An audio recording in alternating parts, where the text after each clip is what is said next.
I believe that everybody has a story, and I'm fascinated to hear them. So come with me as we take a walk down Fascination Street. Hey guys, if you like what I'm doing, click the Amazon banner at the top of the homepage on FascinationStreetPod.com and do all of your shopping through Amazon. Once you click on it and it takes you to Amazon, you can bookmark it or add it to your favorites and you won't have to go to my site each time. It helps me keep the show going, and again, thanks for listening. Welcome back, Streetwalkers. This episode is with Reyne Brady, aka Mugzy.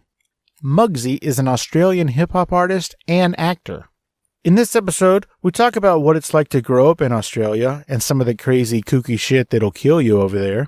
And we also talk about him getting into skateboarding as a youth, and then what drew him, finally, to get into the hip-hop game.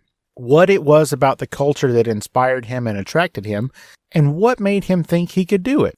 In this episode, we also talk about some of the acting projects he's worked on, and of course, his music. We do play one of his songs in this episode, and it is a great song. So make sure you check it out because you're going to love it. So enjoy, folks. From all the way on the other side of the world, this is Reyne Mugzy Brady. Yeah, talk to me, yeah.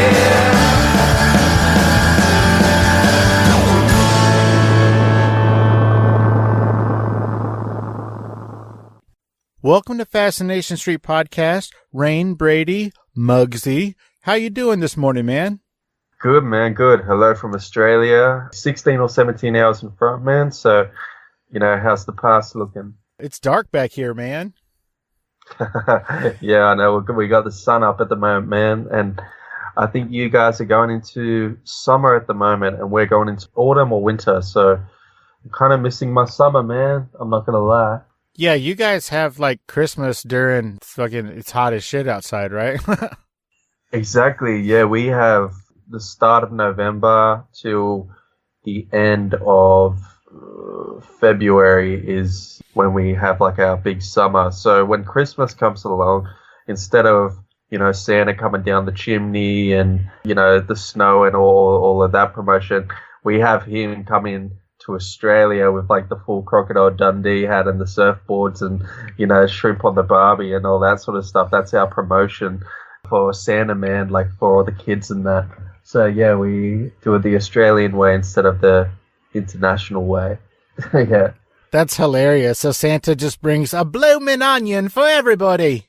Yeah, man. I mean, it wouldn't make sense to have snow and down the chimney and stuff because, we're not in winter. So we have that kind of original stereotype Crocodile Dundee way, I guess you can say, man. Santa Claus shows up on a jet ski instead of a sleigh.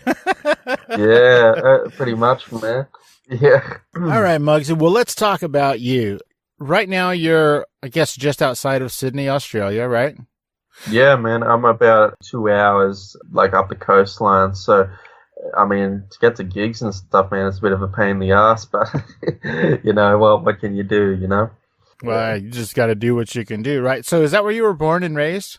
No, I was born like in a place called Cronulla, and then I moved up the coast when I was probably 3. So yeah, roughly, man. Like I've been here since 1993, man. I've seen it all change. Different stuff's been built, and that it's funny because when you see like newcomers come in, you kind of feel like Obi-Wan in a sense, like you're just like, I've been here since 93 and you just don't know much about this place, So you're growing up there, you live there. Tell me about the kinds of things that you and your friends would do growing up. Over here, kids grow up playing football or soccer or whatever, baseball. Do you guys grow up playing like lacrosse and rugby and stuff like that? We do have football over here, but it's not like, what is it, gridiron? Is it gridiron over there? Yeah, no, it's not like that, man. I used to just I was more of a skater kid. Like, I used to just hit, the skate parks and all that. I never was like, football or soccer or, nothing like that, man. I was just more, just jump on the decks and stuff. Completely left field to your question, man. No, that's awesome. I grew up as a skater kid too. I'm quite a bit older than you. Like my kids are your age, but when I grew up, it was like the original Powell Peralta and Tony Hawk and yeah, and Mike Powell and all those fools. So I'm right there with you, man. I grew up as a skater kid. Yeah, man, they were just the times. I mean, we used to have this massive factory. It was probably maybe a 15-minute drive, but it's called Slam Factory, and let's just say a lot of broken ankles and a lot of injuries there, man. But you'd still pick up your deck and still go each weekend. I'm not sure if it's still there anymore from all the injuries and stuff, but yeah, it's fun. Like a lot of kids now, man, they're so connected to their iPods and stuff, man, and their iPhones, and they don't really, get some fresh air, man, Yeah, that's the truth. It's just a bunch of indoor kids. Yeah, man. I mean, like, it's kind of sad in a sense. I mean, when you just see them on their big iPads and stuff, and they're just so glued to it, it's like, man, just, I don't know, go outside, like, play. Like, where's the young ones, and if the teenage ones, man, go hit the beach, go hit the skate parks, go play a sport or something. It's just time to change. But I don't know. I feel like I'd be preaching if I was saying that to a man, And this Fortnite nonsense is not helping anybody either. Yeah, it's the same over here, man. Well, the whole, sitting in front of the game and just yelling at it and carrying on. It's like, man, shut up and relax, Go outside and do some shit. Yeah, exactly. You got too much time on your hands to be doing that shit, Like, I mean, it's fun to play like a video game once in a while, but like obsessively addicted to it, like it's like a drug, man. Like, no way. Your life passes by you too fast, and it's kind of like, damn, where did all that time go? Indeed. Yeah. So you're growing up as a skater kid. When did you get introduced to hip hop? I started doing really hip hop music in roughly 14, man, and that was kind of the early thousands era. And through high school, I wasn't I guess you can call your so-called Mr. Popularity kid, man. I was kind of an outsider, just like skater kid, and I was just going through the whole, I guess you can say, what all teenagers go through, the adolescence years of, depression and mental health and all that sort of stuff, and having a chip on my shoulder. And I just used really the art form of hip hop to just write music and poetry and stuff. And around the early thousands, man, I just remember like looking at these dudes, like, Eminem and Nas and like all that, and Jay-Z and that, and man, I just wanted to kind of be like them, but also just have my own sort of structure within this culture of it, man. And yeah, like I just, at first it was sort of mimicking exactly what Eminem like did, but I think because when the 8 Mile movie dropped out, every white boy from the suburbs wanted to do Eminem. When I really learned about it, man, and wanted to know where the culture sort of came from and how it evolved so universal, I would see these legendary guys like, KRS-One and, Rakim and like Grandmaster Caz and stuff say, look, you can, have your influences and your idols, but if you're really mimicking them and not finding your own kind of path, you'll be very frowned upon within this, culture of hip hop. Like, you got to find your true identity and your true calling card. So yeah, man, it's been one hell of a road, and been doing it for a while. So when you first started listening to it, that's what you were listening to, was Eminem and Jay-Z and Nas and folks like that? Yeah, it was pretty much, I was stuck in my circle, which was, Eminem, 50 Cent, Tupac and stuff. But like when, I would read books on it or see documentaries, it would always show different eras, like, the 90s, like Wu-Tang Clan and Tribe Called Quest, and then like the 80s and Run DMC, and then the 70s, and like there was so much different fashions and trends, and like looks and stuff from each generation, and it was so different compared to my time. Like my time was, the basketball jerseys and the baggy jeans and all that, and then if you took it back to like the 80s, it was like the kangaroo hats and the big rope chains and the Adidas sneakers and stuff, and it was just like such a like expressive art form, but such a like urban way as well. I feel like it's so incredible where it's gone from just the streets of New York to becoming so universal now. I mean, like the UK and Australia, our scene is the battle scene is incredibly huge over here.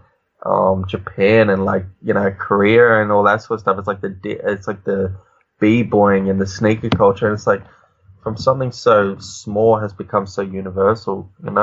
Yeah, I completely understand. I'm like I said, I'm a little bit older than you, so I was in the 80s. I was listening to LL Cool J and DMC and NWA and Dre and all that stuff. I've heard you talk before, and I think that you sort of, even though you grew up listening to, Jay-Z and Nas and Eminem, that you went back and started, sort of listening to their predecessors, like some of the guys I was listening to. What made you decide to do that? At first, it was just taking it as a music art form and really expressing myself, but I felt that when I start to become more older and more mature, I realized that if I was just doing it for the music standpoint, I'd really be taking this culture for granted and kind of not like evaluating it of its true self. So it was kind of like learning history in a sense, and I really thought that you can be a rapper, but you can also be in love with this culture. Like, I mean, here, emceeing is just one side of it. Like, there's so much sides, like, b-boy and graffiti, DJing and knowledge and stuff. And I wanted to learn exactly where it came from. Like, I mean, the pioneers, like the Cool Hercs and the Grandmaster Cazes, and just like those guys that, like, so many people show recognition to, the celebrity side of it, like, oh, Drake's living in a mansion and all this sort of stuff, and it's like these dudes are still like in the neighborhoods, just doing our local DJs and stuff, and it's kind of sad for me looking at that, because it's like they've created something so universal, and when people say I'm quote unquote hip hop, it's like they don't even know who these guys are, like the ones who started it off. It's just their own little, Spotify playlist. To them, that's their hip hop. And I feel that this culture needs to be more, whoever wants to get into it more, learn the history behind it. Because, I know garage bands and stuff that love dudes like the Rolling Stones and Led Zeppelin and like all these greats before them. But with hip hop, it's something about if you push forward, like, so many greats to him, like a lot of people frown upon that. They're like, oh, that's old. I like the stuff now. And it's like, that's the mentality that's killing what this culture is, to be honest, in my opinion. And sorry if I was standing on my soapbox, man. That's just, that's how I feel. Well, I don't feel like you were standing on a soapbox at all. And to be fair, I did ask you that question. So I think that was a great answer. That's what I was looking for. I think that, not just in hip hop, but in other things, I feel like we don't really acknowledge the past, or if we do, it's sort of in a negative way.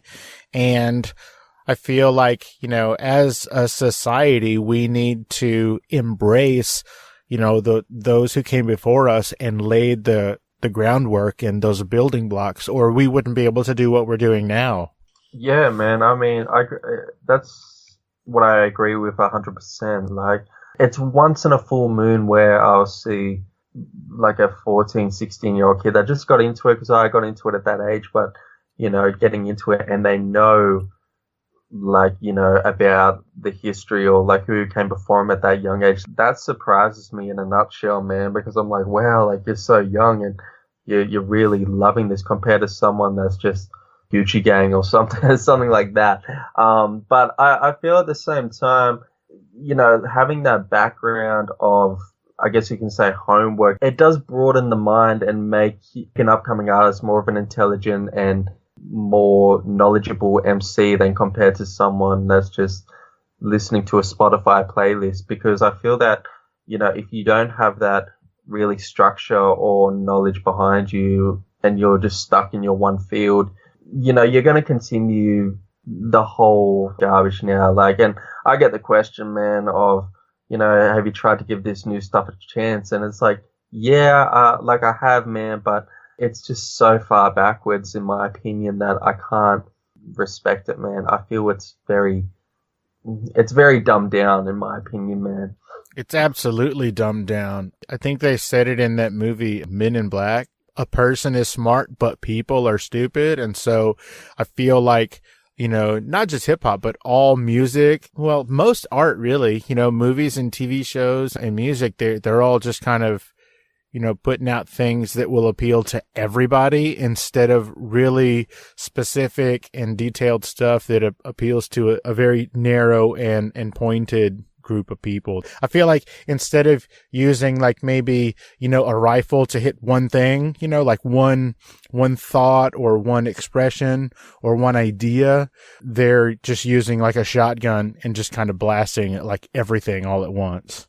There's really no nuance in it, if that makes any sense to me. Yeah, man. Like, I mean, I think it's just the fact of, like, in my opinion, I know so many guys are such great, not just in hip hop, but I mean, like, yeah, okay, we'll use hip hop, such great MCs where they've got bars, they've got messages, but it's not just about that. They've got like when you listen to it, you feel, man, like that is a commercial song right there, but with a good structure.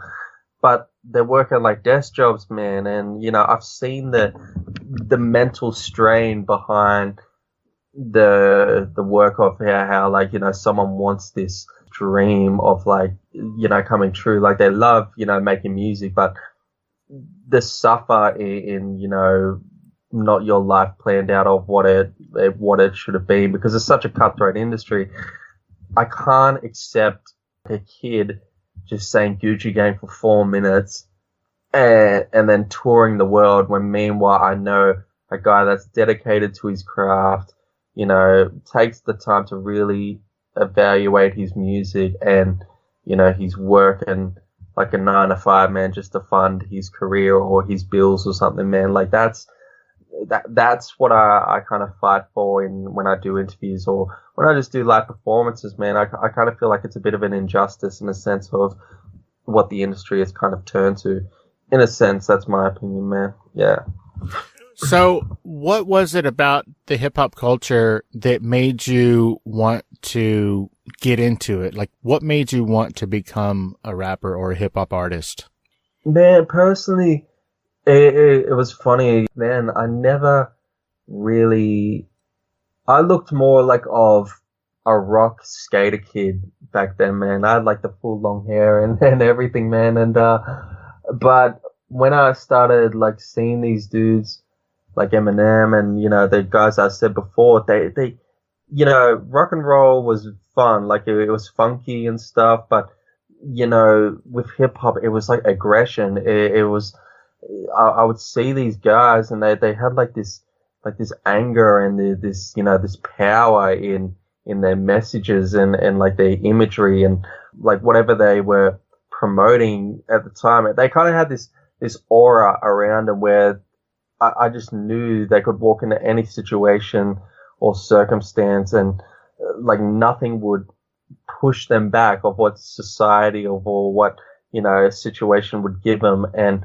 it was just like this aura of quote unquote hip hop. And, when you'd see interviews with them, like, and they'll just be like, I'm a rapper, I'm associated with hip hop or something like that. It was just like, man, I just want to be like that compared to, yeah, I mean, like being a rock star and just funking for the sake of it. I don't know. It was just like this different element or imagery compared to like another form like R&B or, rock and roll or jazz or I don't know. It was just this weird attraction to that look. Yeah, like, I mean, in a sense for the 90s and the thousands, man, like I'm all about loving a certain look, and like at that time, I just felt that there was something right about the 90s and the thousands, like the messages, the look, the craft was there. And, I always say that I feel that if what it is now was back then, I don't think I would have fell in love with it, because it's just a mess right now, man. I mean, yeah, that's just me. All right. So tell me about when you decided, to put pen to paper and write your first song. Do you remember what it was about? It's been so long ago. My first ever rhyme, it was about probably my high school or something, but it was very twisted. Like, all I remember, it was very melodic of what M used to write, like, about beating and like how, what he used to talk about with his wife, or, like kidnapping his daughter. But it was like, not that, but it was with the students in my year, something twisted like that. And like, when I read it back to me, I was just like, dang, like, that's too close to Eminem, that but it also makes me sound like friggin' Charles Manson or something, man. That was probably my first rhyme. I can't even remember how it goes, but when I started having the more influences, man, and seeing different constructs and, meaningful rap, gangster rap, poetry rap, inspirational, then I was like, why don't I just write about, how I got into hip hop music and how it's affected, my life to make me more happier and something better. And then that's when I just had like more messages and stuff. But my first ever rhyme, man, don't even know. I couldn't even tell you because I didn't even keep it. No? So your first song was probably like really angry because that's just how you were feeling at the time? Probably, man. That was my first ever song I wrote, but to record wise and like have it on a demo, my first ever song I had like on a demo that was, I guess you can call it released, if you can find it anywhere, was called Keep On Rapping. Sort of like a lose yourself kind of vibe to it.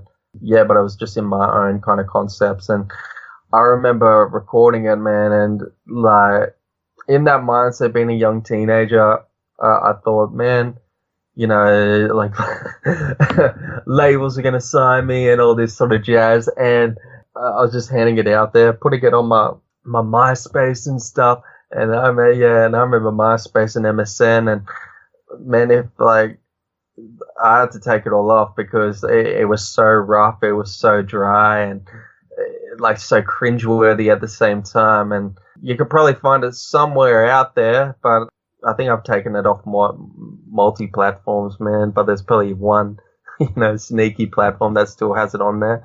Yeah, I think that was my first ever track, Keep On Rapping. Yeah. Well, it's a good thing that nobody found that first song you wrote when it was all angry, because they would have probably thought that you were one of those kids who was going to come shoot up the school. It was so angry.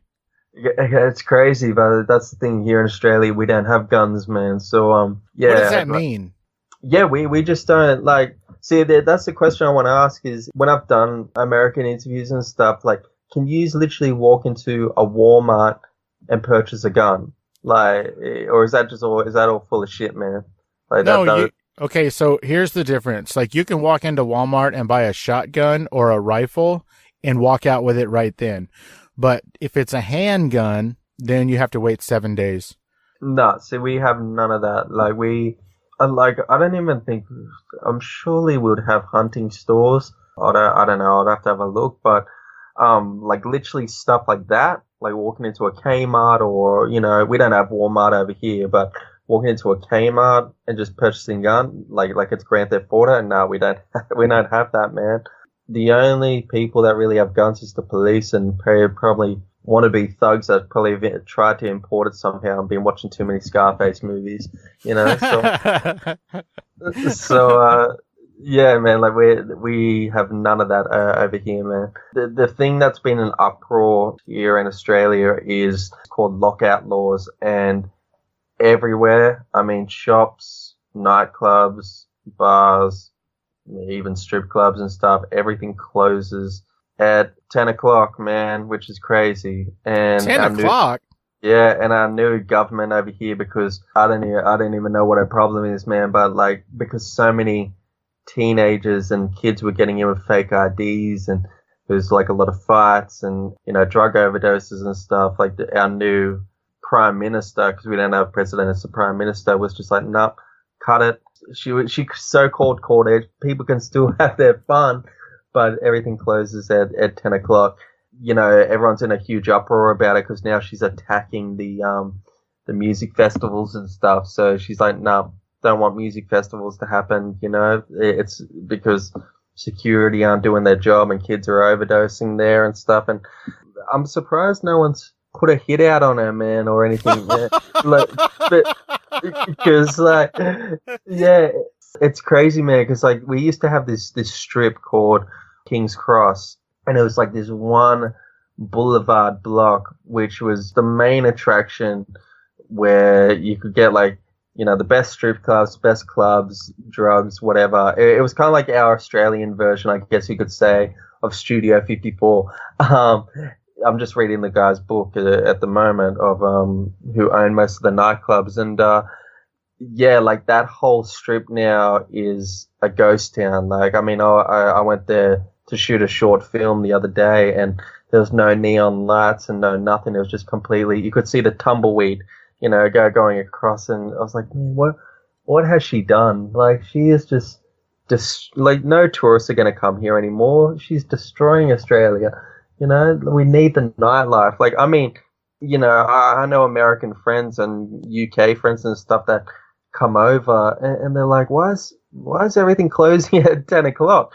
And it's like, in a sense, we're annoyed at it, but we're kind of used to it in a sense, man. Like, we're just like, look, that's just how we are. You're better off staying in your own country, because, like, it's time we're like old couples now. Like, time to go to bed at 10 o'clock, you know? So, that is so crazy. I would think that if everything closes at 10, then, you know, the kids or whatever are just roaming the streets getting into trouble.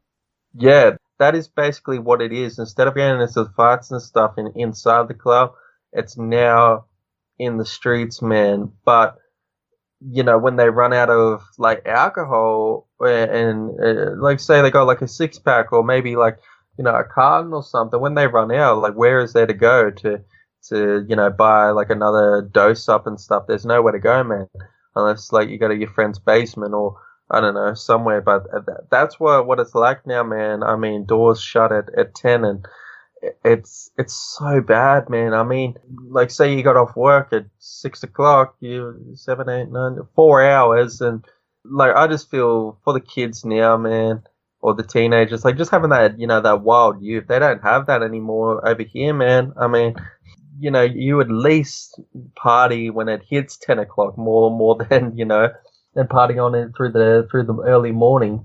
Yeah, I know you're like 16 or 17 hours ahead, but it sounds like you're 50 years behind. Yeah. That's hilarious. My name is Phil Rossi.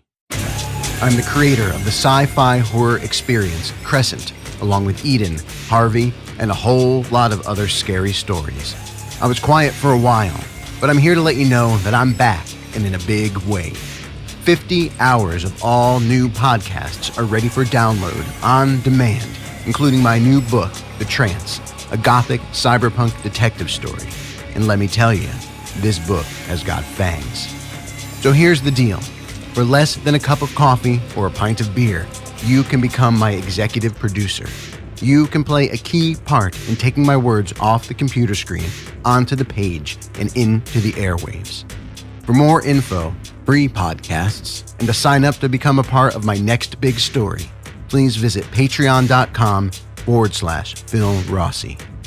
Now turn out the lights and take a deep breath, because the story is about to begin.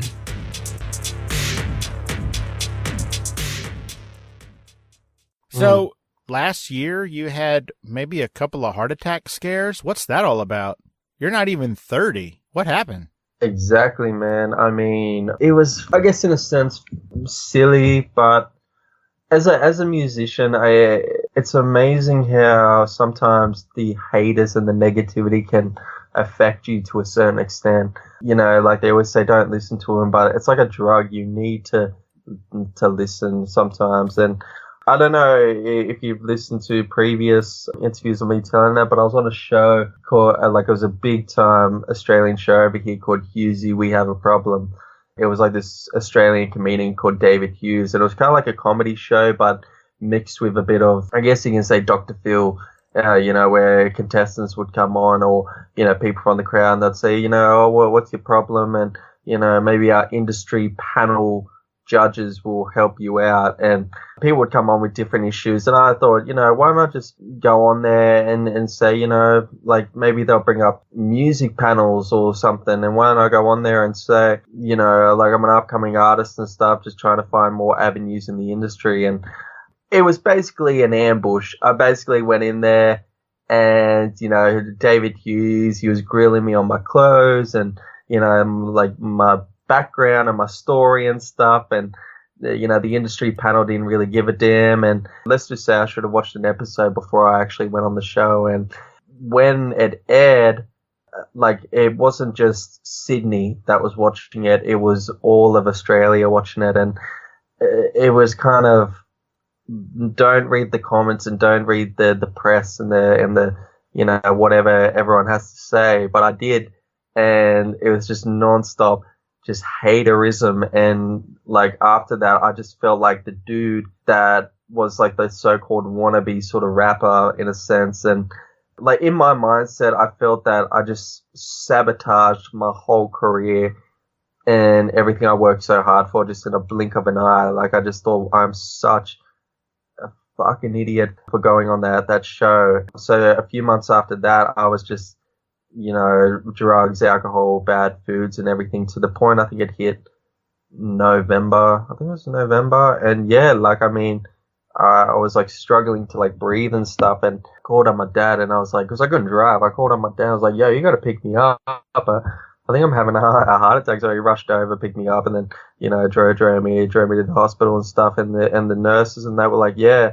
if you didn't get here any longer, you basically would have been lights out, buddy. I don't know what medical terms they were talking about, but basically I built up from all the years of just plowing myself. I built up this virus that was attacking the shell of my heart, and it was trying to pierce through the muscle of it to try and set it off. And that's why what was causing me to stop breathing and causing a lack of air and kind of fainting in a sense. And yeah, I was close to dying, in a sense. Yeah, I guess in a sense. But every rapper's got to die, man. Way to go, Hughesy, you dick. Yeah, it was funny, man, because when December hit, the producers of Channel 7, which is one of our big Channel 10, which is one of our big networks, they're hey, how did it go? And hopefully you got some recognition for it, and we're just seeing how everything is and that. I messaged them back, not the whole story, but just the brief of what happened in my, previous thing. And they're just, they were just lost for words. They were just thinking, fuck, well, what have we done? Or, what did the show do? Were we a bit harsh on him and stuff? And I was just yeah, to any musician, just try and not listen to the negativity, I guess, because you don't want to end up like that on that road. Yeah, no kidding. So are you doing okay now? Yeah, I'm going pretty fine. The doctor said you should lay off the coffee and stuff, but that's something I haven't done. That's the only thing. I need my coffee, man. So when they said that, I was just nope, I'd rather die than not have my cup of coffee every day, man. We all need caffeine. Well, just in case you keel over from a heart attack during this episode, what's Australia's version of 911? Oh, that's a great question, man. 000. I don't know if I should try, but I wonder if it'll patch through. If I'd call 911 and if it'll patch through all the way over there, or if you call 000, if it would patch through to a Sydney police station over here, or, I think you would have to dial the country code first. Yeah, that's cool. But yeah, for us and all the viewers, it's 000. Gotcha. That's crazy. So we're about to start talking about your music, but first I want you to tell me about the project that you're doing with the Sydney Film School. Yeah, you've really done a backstory on me, man. I kind of feel like a little celebrity. So around December last year, I just randomly got an inbox in my my fan page, and it was from a student that was at Sydney Film School, and they're randomly going through Facebook or just online sort of media, and he was telling me he wanted to do, like, the film festivals were coming up in 2019, and he said, I want to do, you know, a documentary on someone that's inspirational but also hardworking and good at their craft, and, you know, like, whatever the film may be. And he just randomly stumbled across my page, and he saw what I've done, what I posted up, and, you know, my music and stuff. And he's like, can we, you know, this might be random, but can we do a sort of a day in the life, and, you know, bring the camera crews up and film you for 3 or 4 days, like you, your family, your friends, and, you know, follow you around. And I'm such a chilled out guy, man, that I didn't even get on my high horse, which is like, oh my God, it's a documentary. I was just more confused. So I was like, yeah, I guess. But I was more confused about how are they going to bring up all the gear and stuff. Like, I was thinking, you know, are you going to go by train, or are you going to drive that long trip up the coast? Because it's a bit of a trek, man. And he's like, no, we'll drive and stuff. And I just felt guilty. I was like, man, that is too far to travel. They came up, and, you know, they were, you know, doing the whole interview thing with me and my brothers, and it kind of freaked out my neighbors because I'm never here. You know, I'm like always back and forth all the time. So when they were bringing in the lighting and the cameras and all that jazz, like, what the hell's going on here? And it's like, oh yeah, I do music, you know. So they're still working on it at the moment. I've seen a couple of shots of it, but I still haven't got the final product to show my fans and stuff. And everyone's so eager to see it. So hopefully this month or this year, you know, it will come out. I'll pester them for everyone to go and see it. Very cool. So let's assume that went well, and it's gonna be a great little documentary. Do you know how long it's gonna be, ish? It's just short, so probably 10 to 15 minutes. Gotcha. All right, now let's talk about your music. So first, I want to know, and this is gonna sound really weird the way I phrase it, but I mean it in the best possible way. What gave you the confidence? Like, what made you think you could become a hip-hop artist or rap? What made you think you could do it? Man, that's a deep question. What made me think I could do it? Yeah, like, where did you get your confidence? Like, I was talking to a girl yesterday who climbed Mount Kilimanjaro, and I'm like, there's no fucking way I could do that. Like, absolutely no way. But this girl was like, no, I could do it. I'm great. I'm like, where do you get that confidence? And so that's my question. Like, there's no way I could rap. I can't write a song. I can't rhyme. I can't do any of that shit. So where did you get your confidence, and when did you know that you could do it? I think, you know, it was that first sight of when I did release that rough demo, and I started really promoting it and handing it around and, you know, getting it out there. It was just that local little, I guess you can say, celebrity buzz of like, oh, he's doing hip hop music now and we want to hear more. It was kind of like that local feel of people knowing you for your craft. But like I said, you know, learning more like about the culture and having that teacher sort of mentality, it sort of changed and evolved me into the human I was. Like, you know, the way like I spoke, talk, how I viewed things in life, it all somehow was associated with hip hop. And when people see me now, or people that either of word of mouth through my music or just like singing and saying, you know, is that the dude that does hip hop? It's kind of like, it's like that feel of I'm now a part of like this universal culture, because I have that knowledge and stuff behind me, but also I know in my own heart, I haven't taken it for granted. I don't know. Like, I just feel that that's what's built me the confidence. I know that I am hip hop because I have those sort of elements behind me compared to just doing it because it's the cool thing to do, or it's just, you know, it's on my Spotify list. I don't know, man. That was a great question. It's just, but hard to answer. Awesome. Well, that was my goal. So let's talk about your music. How many albums have you produced or have you made so far? Two. So I've done two so far, and I'm working on a third at the moment. I want to try and release as much content on it as possible, so it could be a multiple disc.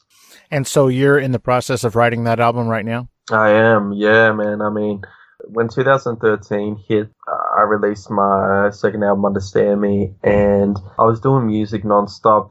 The industry and the avenue was becoming a bit stale, and I just thought there's got to be more avenues to the entertainment industry out there. So I decided to jump into the acting field, and I guess you can call me the Australian Marky Mark, but I was doing, acting from 2013 till now, which is 2019, and my fans were so eager to hear something new, but acting was giving me so much work, I kind of got blindsided and didn't release anything. So 2019 will be the year I try and release another album, man, and I'm in the blueprint stages of, concepting the right stuff to put out and the right beats and structure.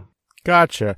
Now, you said you were acting for like the last 6 years. What kind of things were you doing? Mainly a lot of independent films, short films, but it started with extras work, just standing as background characters. And, when I would be luckily handed a script, I used to put my own twist on it. When I'd go for auditions, I wouldn't go word for word, because I felt like going word for word, it would sound, in my opinion, too forced and too robotic in a sense. So, like how I'd look at a script of how it would look in reality, or how I would look at it personally as my own self. And so far it would work, because I would go to these auditions, man, or see these actors in the same position I am, and they'd read it. And I don't know if you get this show over there, but Bold and the Beautiful, it's like really sappy kind of rom-com drama.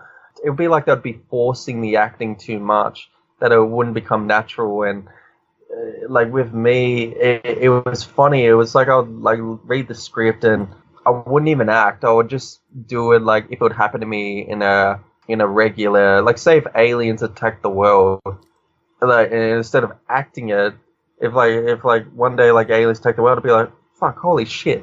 What do I do? it was like I'll do it in just a normal, natural kind of way, and then they would love it, because it's like he's not even acting; he's more just being himself. And it was funny because a lot of the actors and actresses that probably have studied it and done these multiple $1,000 courses, I used to get the shady eye, like where they'd look at me thinking, "Who the fuck's this guy?" And like with me, it's like, man, I'm winging it. I love acting, but I'm just winging it. There is a technique to a certain extent. Like I've had some difficult roles I've had to play in, which I thought, man, maybe I should have some acting experience behind this. But for the most majority of it, man, it's more just fun, So yeah, like I've been doing it for a while. Kick ass. And you plan to continue doing it? Yeah, I'm starting to really miss music though, man. I love doing these different quirky characters and stuff in front of the camera and, reading scripts, but nothing beats the adrenaline high of sitting in that studio and concepting a beat up and, the structure and performing it on stages in front of crowds and all that, man. That's more of a high than performing different characters, man. I wouldn't say it's more difficult because, getting into the frame of mindset of some of the characters I've done, like, I think my hardest one I had to do was I had to play like an abusive boyfriend. Like, I had to literally sit on top of the actress and pretend I was like strangling and beating her to a living pulp. And that was the point where I can understand these professional actors have to get out of their everyday life and, reform into this sicko in a sense, man. Like that was the point which I was thinking, because I'm not that guy. I would never condole that on a woman, man. And it was weird to see the actresses like with, the makeup, a busted eye, a busted lip in the makeup chair. And now I got to like literally get in the mindset of what someone like that could do. Funny enough, I just pictured the song Kim by Eminem. If you've ever listened to that on Marshall Mathers LP, when he becomes a full psycho in that song, I was like, just picture that, and hopefully you'll come out of it, grass is green. That makes sense. So let's get back to the music. I heard your song Understand Me, and That is a beautiful, beautiful song. I love the way it starts with the piano, and I love what the message of that song is. Can you talk a little bit about, the lyrics and what inspired them and how, what is the message that you were trying to get across in that song?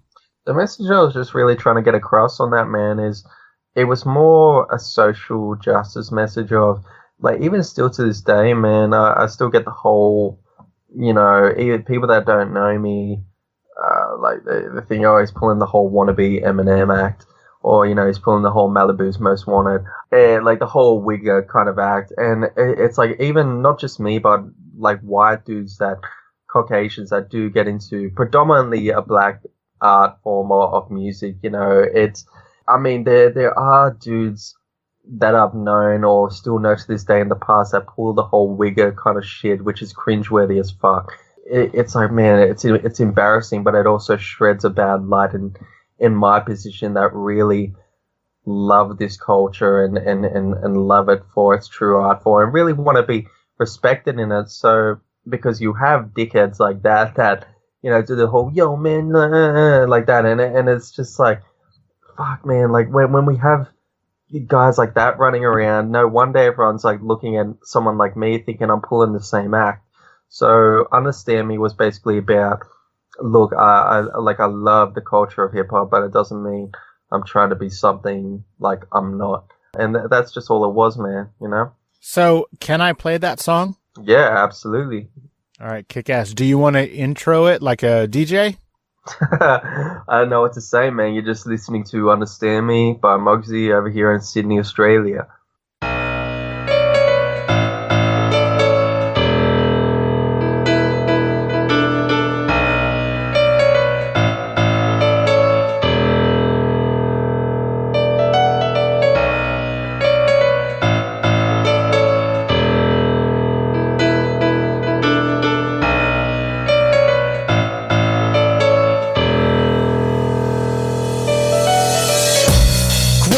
On the hip-hop music, just breathing that air for something to use it. It's amazing how these people look at you different, because you're not the same, man, it's just so infant. What do you want me to be, just like you? Nah, 1 + 1 for me doesn't equal 2. How is it when this world works, but these people don't pull you in, so all it does is hurt? No respect and no love. There will never be a change when these people will all rise above. It's a democracy, so approximately my rage will burst out, and all you have to do is just stop with me.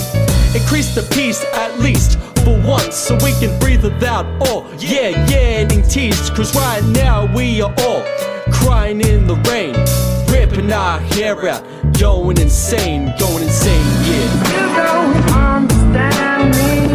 You don't understand me. But if the feeling was right, you might comprehend me. Comprehend me, yeah, come on. You don't understand me. You don't understand me. But if the feeling was right, you might comprehend me. Now I'm gonna be talking about myself, a lonely wolf, and you're all the wealth. Pointing the finger is like pulling a trigger, blow my brains out. When you call me Wigger, you go figure. F you to the pussy, see the baggy jeans and chains that label me like I'm some kind of Barney. See, why? Because my skin is white and not black. It's the love for hip-hop, not to be labeled as that. It's a disappointment for your enjoyment as a joke. I feel like grabbing my hands around your throat to choke. I know it's scary, but that's the very thing I'm intent to do. If it comes to that, man, there's no stopping me to you.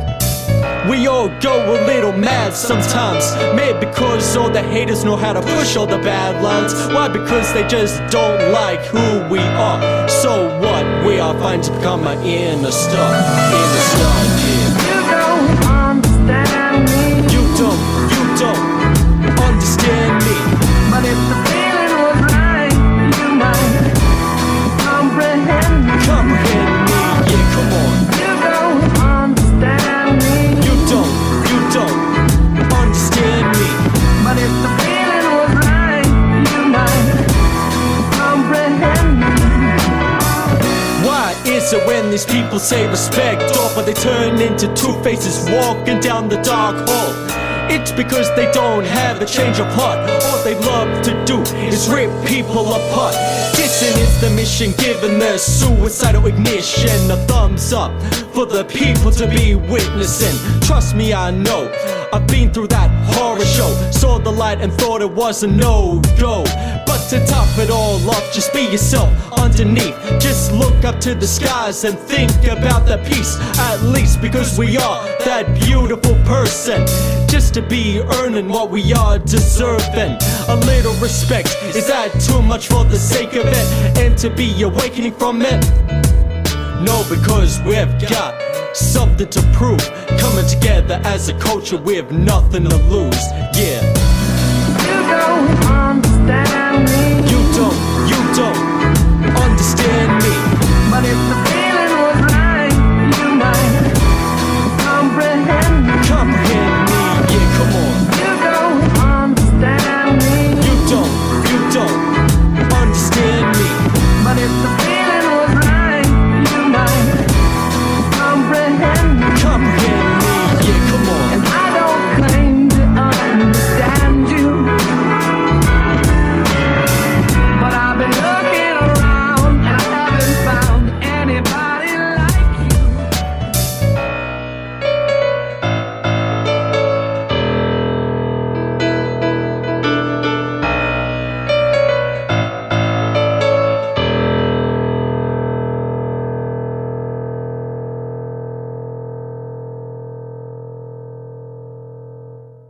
Can you tell everybody where they can find you on social media?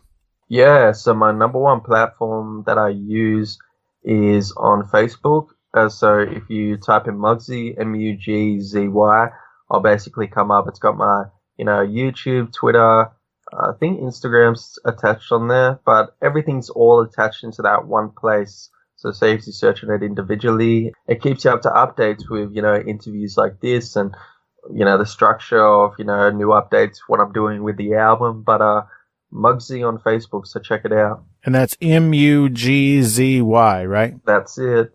So, Mugzy, I know that I've kept you for a while. I just have a couple things more I want to talk to you about. And one of them is the work that you do or used to do with the youth. Can you talk a little bit about what made you decide to work with the youth and what you do for them? Yeah, so when I was 17, so I had my rough little demo, and there used to be, well, they're still there today, this place called MAD, MMAD, Musicians Making a Difference.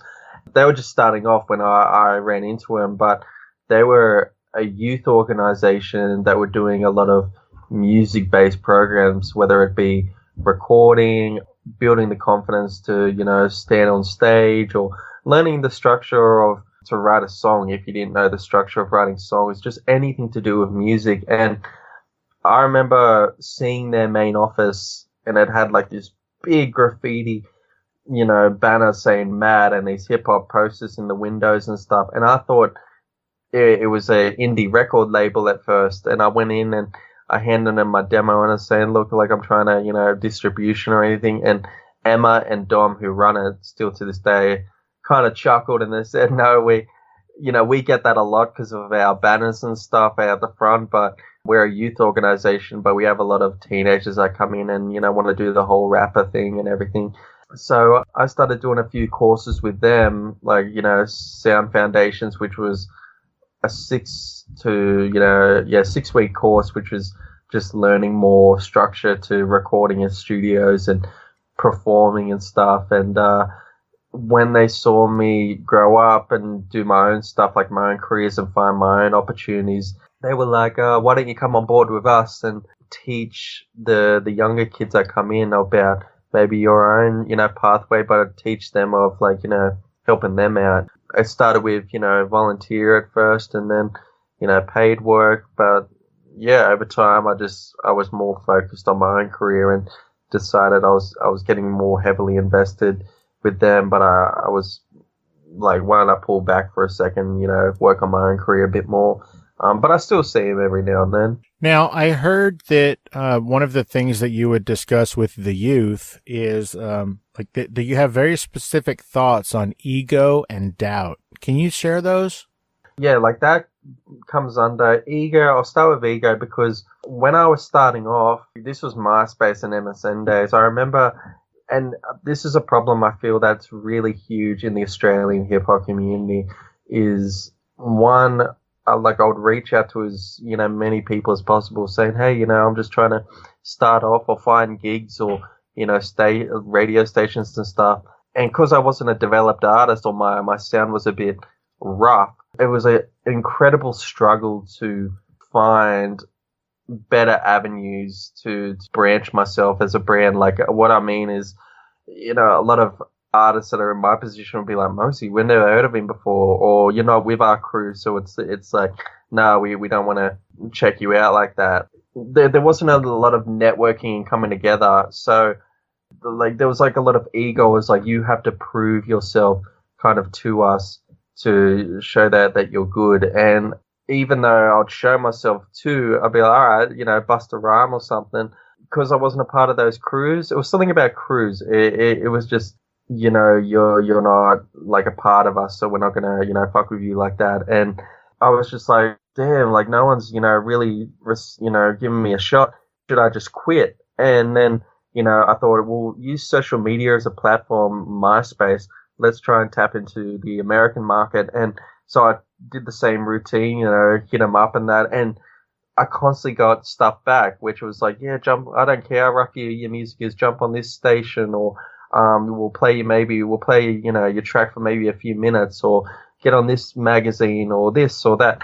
And I realized that it was a lot of networking over there, and it didn't even care about the material you brought out. And so I started building my resume that way until I made sort of a better branded name. And so what I say with the ego part is, for an upcoming artist, when you have nothing and you're just starting out, don't have like this ego of I'm the best, or, you need to have this amount of followers or this amount of, producers and this and that for me to give you a chance, because that just only leads to being a fucking cock ass, and that's just the downfall of your career, man. Because I feel that it doesn't show your true respect as a person, as an artist. Like, even today, I get countless amount of inboxes of upcoming artists saying, hey, I know you probably won't listen to this, but can you take the time to check out my SoundCloud? And obviously I can't get through all of them, but the ones that I do get through, yeah, they're rough copies, and even some of them are this mumble rap stuff of today. And obviously it's not my field, but instead of saying, quit doing the mumble rap, find some better inspiration and being a dick about it, I just say, hey man, why don't you just check out maybe this radio station, or, this person they're doing the same similar style. And they become really respectful and thankful for that, man, because they're just like, wow, he's done, done so much in his own career, but he still takes the time to dedicate himself to, upcoming MCs and stuff. If that makes sense, man, So, yeah. That makes absolute 100% sense, and thank you for sharing that. Now, Mugzy, as we're heading out, is there anything that I didn't ask you or that we didn't talk about that you wanted to talk about? Oh, man. Not really. All right, well, as we're heading out, real quick, give a shout-out to the man who makes your beats. Man, honestly, shout out, thanks to my man Pablo.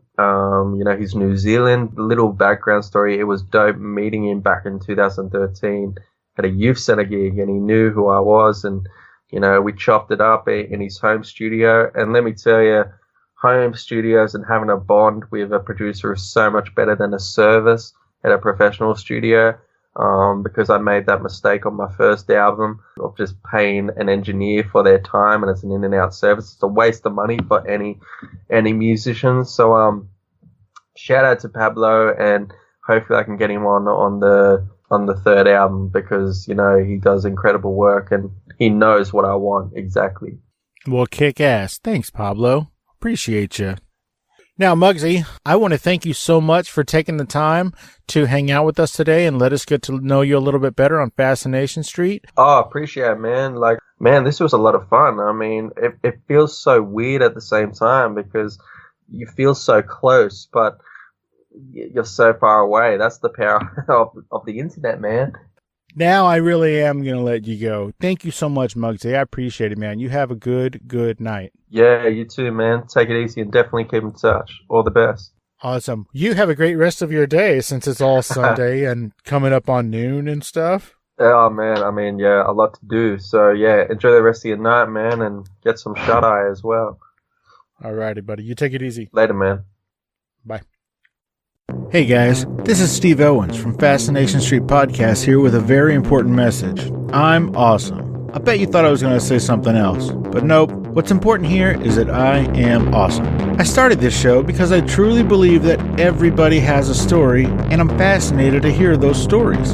In the short time I've been doing this show, I've interviewed actors, directors, writers, inventors, podcasters, musicians, pro athletes, Olympic athletes, actual war heroes, even a Bond girl and a luthier, whatever the hell that is, and of course, regular people.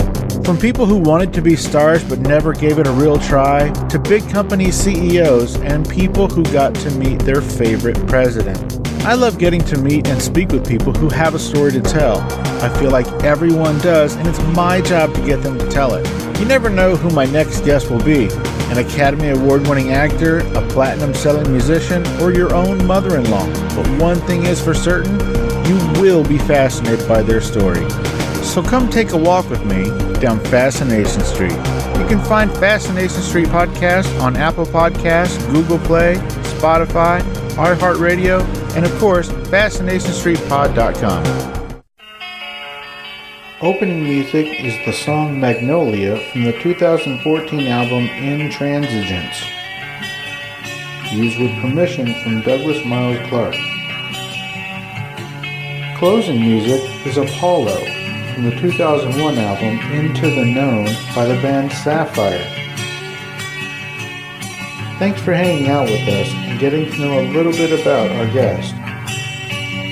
We'll see you next time on Fascination Street.